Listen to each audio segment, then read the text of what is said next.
Dan Wiederer covers the Bears for The Athletic, does a great job.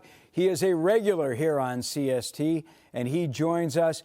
Hey, Dan, I loved your column following Saturday's game, and I want to reference it because you wrote at the beginning of the column, what if we told you that the most important part of the fairy tale is the belief? And Dan, I want you to answer your own question. Do you believe in this fairy tale? And if you do, where is this fairy tale going to take the Bears and their fans? I do believe in it, Lou. I don't know how far it will take this team, but it's already taken them far beyond where any of us imagined it would when the season began.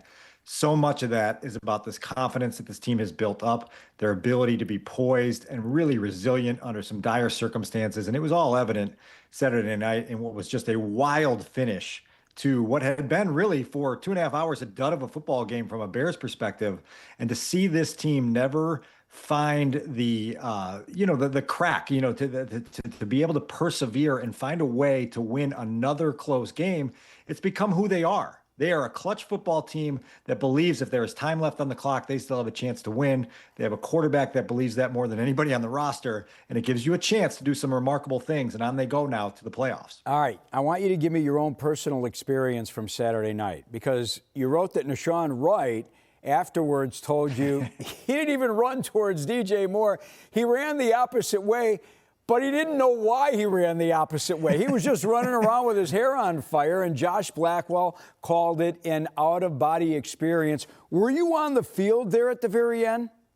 No, still up in the press box. And I got to say that one of the coolest parts of social media these days is being able to now get almost 100 different vantage points of that final touchdown pass, right? And to see how different pockets of Soldier Field reacted, different segments of the Bears fan base reacted. You had a moment there that was just so remarkable as really the exclamation point on about 6 or 7 moments that had a swing in the Bears' favor in the final 3 minutes of regulation and overtime to put them in that position. And again, you just feel this team's confidence in each other, their confidence and their focus to be able to capitalize on those moments when they're presented. And that gives you a chance to unlock every single door in the NFL. And that's why we're talking about this, Lou, now as this season that has unlimited potential. We're talking about February potential with this football team. Now, they have to stay in the mindset they've been in for 4 months of taking it one day and 1 week at a time and really grinding to get the results they've gotten. But everything's on the table right now, and I would dare you to find anyone to tell you that it isn't. It's so crazy. Your coworker at the Athletic, Kevin Fishbane, wrote that for the first time ever, he felt the press box actually shaking on that final play. True? It was nuts. And like you could just feel the eruption from the stands below you. And you know how people bang on that siding of the press box in big moments of big games. Well, that felt like it was going to come loose there at the end of that football game. It's a remarkable throw. It may be an even more impressive catch by DJ Moore. And again, it's just a finish to a football game. I can't overstate this. Like, if you reflect back to the season opener of 2019 and that dud of a loss to the Packers at the start of the 100th season, and the Bears had the football with a chance to go tie the game, and no one in the stadium believed it was going to happen. And now, even down 10 points in the final minutes of a game, you've got a quarterback that makes everybody around them look at each other and go, well, if this just happens, then there's a little bit of a sliver of hope that we can capitalize. And we've got this quarterback that can make the big plays in big moments. The change in the swell of that belief is notable. And I don't think it's just for the players and the Bears. I think you start to feel the pressure that opponents feel in understanding who Caleb is and not wanting to give him that chance. And maybe, just maybe, it prevents you from focusing on an onside kick that's bouncing your way, and you end up dropping it, and they end up capitalizing on it. You bring up such a great point when you talk about the opponents who now believe, this is when we usually end up on the short end. You so accurately pointed out in the column, the Bears' first touchdown doesn't come until there's 24 seconds left to play in the fourth quarter from an undrafted rookie receiver whose first NFL catch came in the first quarter of that game. They win despite committing 10 penalties for 105 yards. They win despite a botched wildcat on the 4th and 1 at the Green Bay 4 early on. Dan, how the heck did they win this game? Yeah, no, you're right. And when you laugh out loud because you start to replay it all and you go, there's no way that they overcome all of this. By the way, that Jahdae Walker touchdown was on 4th down also, just to add another little degree of difficulty to what the Bears did on Saturday night. And the only way you can explain it is this resilience that they have. It's this confidence they have to just want to have one more chance to put their fingerprints on a game. Now, listen, there's luck involved in this. We can all acknowledge that, and we can all understand that that plays a role in getting these opportunities to do what the Bears did. But when you do it 6 times in a season, the luck sort of becomes part of your DNA, right? And that's who this Bears team has become. It gives you a ton of hope going into the postseason where you know you're going to be playing quality opponents and close games. You've been in these situations and you have evidence that you can thrive in these situations. Ben Johnson and Tremaine Edmonds talked with you and the rest of the media today on Zoom about the resilience this team continues to show.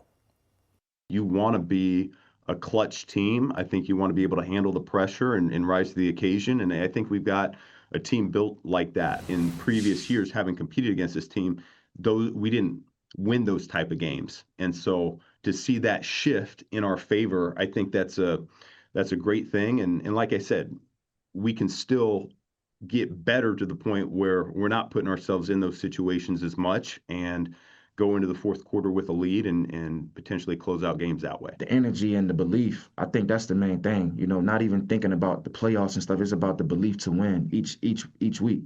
And I think that's been the whole model, like, from the very first game. All right. What I love about Dan Wiederer is he keeps it real. So bring me back down now. 6 comeback wins, and I just asked Andy Parkins this question as well. 6 comeback wins, 4 from 10 or more points behind. I mean, it's almost impossible. Keep it real, Dan. Now, winning from behind like this, it's not sustainable, is it? Well, and it's much more difficult to do in the playoffs when everybody you play is a quality opponent. Now, listen, the Green Bay Packers are a quality opponent. The Bears just did that not only on Saturday, but they almost did it 2 weeks earlier in Green Bay. So it's in there. But I do think that there is something to be said about acknowledging this team's flaws right now. They're still a bottom 5 defense in average yards per play allowed. Offensively, they've continually gotten off the slow starts, and Caleb hasn't gotten himself going early in football games. They were shut out in the first half on Saturday night. There's the margin for error in January football becomes much, much smaller. And so you have to acknowledge that. But again, in what you played there from Ben, there's also an acknowledgement that the Bears haven't reached their ceiling yet, that they haven't reached their full potential. And so I think there's an excitement within the building of like, we can still get better. We've won 11 games. We've clinched a playoff spot, and we still have room for growth within this very season. I think that gives you a lot of purpose going down the stretch of these last 2 regular season games and then into January. It's fun to see where this team will go, but I think their acknowledgement that there is room for growth gives them that little extra drive that's going to help them when the playoffs arrive. Hey, when giving out game balls, I heard Ben Johnson said to Caleb, and Caleb, I love you, but this game ball isn't going to you. And then Caleb called Ben to the media during his press conference. He called him the greatest coach in the world. Did you at the start of this season think that this relationship between coach and quarterback would work out so well so quickly? This is the sweet taste of success, isn't it, Lou? Where like you feel the love for each other when you're winning 11 times in 13 games, right? And so one of the big tests of the relationship between Ben and Caleb will come down the road when they hit a pronounced stretch of struggle and how they navigate that together. But we knew walking into training camp that the harmony of this relationship was going to mean everything to the immediate and long-term direction of this franchise. To see the belief that these two guys have sort of built up with their own relationship and within each other, it's pretty impressive, and it gives you a chance to go some places now. I do think that Caleb has been incredibly receptive to the very hard, critical coaching that Ben provides every single day, and I think Ben has shown a tremendous balance of urgency and patience with his young quarterback, of pushing and pushing and pushing, but still understanding that when there are bumps in the road, you got to take some of those as they come and just realize that there is still a growth process here that you have to adhere to every day. They're doing it really well right now. Good points. Good points. We've seen all these newcomers step up when asked. And I'm talking about veteran newcomers and rookies. DeMarco Jackson, Nashawn Wright, C.J. Gardner-Johnson, the rookies, and now undrafted free agent rookie Jedi Walker. It was like in the middle of preseason, I took a step back and just called my uncle, and I was just on the phone with him. And I was like bawling in tears, like just about how much I accomplished. And I didn't even make the 53 yet, but I was just telling him how grateful I was to play the game. And he seen me go from D2 to SEC to league. Like, he done seen everything, and he done seen how much I worked. And I just feel like it's finally paying off. And that's all I kept saying to him. during preseason, and then I was just saying like it's finally paying off. It's finally paying off, and he was like, "You don't even know, like it's just starting."